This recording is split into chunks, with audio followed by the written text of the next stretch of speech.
মানবদেহে ঢুকে মাংসজীবী খাচ্ছে ব্যাকটেরিয়া, আর একবার শরীরে ব্যাকটেরিয়া হামলা হলে 2 দিনের মধ্যে মৃত্যু অবধারিত।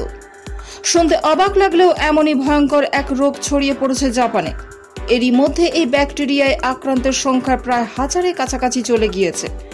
চরম আতঙ্ক ছড়িয়েছে জাপান জুড়ে। ডাক্তারি পরিভাষায় এই রোগকে বলা হয় streptococcal toxic shock syndrome. National institute of infection disease এই রোগ নিয়ে 1999 সাল থেকে চর্চা করছে। তাদের রিপোর্টে বলা হয়েছে, চলতি বছর 2 জুন পর্যন্ত এই রোগে আক্রান্ত হয়েছে 977 জন। গত বছর যেখানে এই সংখ্যাটা ছিল 941 জন। বিশেষত শিশুরা এই রোগে আক্রান্ত হচ্ছে বলে জানা গিয়েছে। প্রাথমিক পর্যায়ে এই রোগে গায়ে র্যাশ বেরোনো, গলা খারাপের মতো উপসর্গ দেখা যায়, কিন্তু পরে ধীরে ধীরে বুকে পেটে ব্যথা, লো প্রেশার, জ্বর, শ্বাসকষ্টের মতো উপসর্গ দেখা দিতে শুরু করে।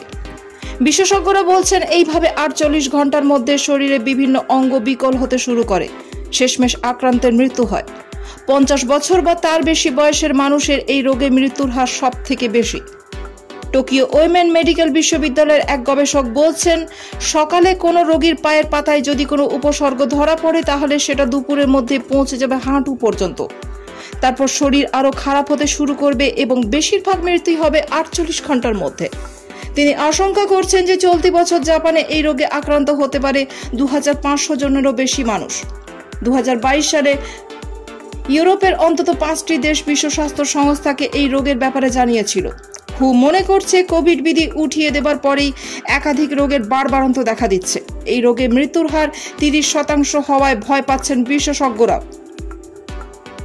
এই রোগকে স্ট্রেপ থ্রোটও বলা হয়, তবে গবেষকদের একাংশের দাবি এই রোগ বিরল। তবে আগামী দিনে বিরল রোগের সংখ্যাও বাড়তে পারে, যাদের রোগ প্রতিরোধ ক্ষমতা খুব কম। এছাড়া ডায়াবেটিস, ক্যান্সার, রক্তজনিত রোগ রয়েছে, তাদের বিশেষভাবে সমাধানে থাকার পরামর্শ দিচ্ছেন চিকিৎসকরা। তাই এই মারণ ব্যাকটেরিয়া থেকে বাঁচতে নিয়মিত ভালোভাবে হাত ধোয়া এবং কোনো খোলা ক্ষতস্থান থাকলে তা ভালোভাবে চিকিৎসা করার পরামর্শ দিচ্ছেন চিকিৎসকরা।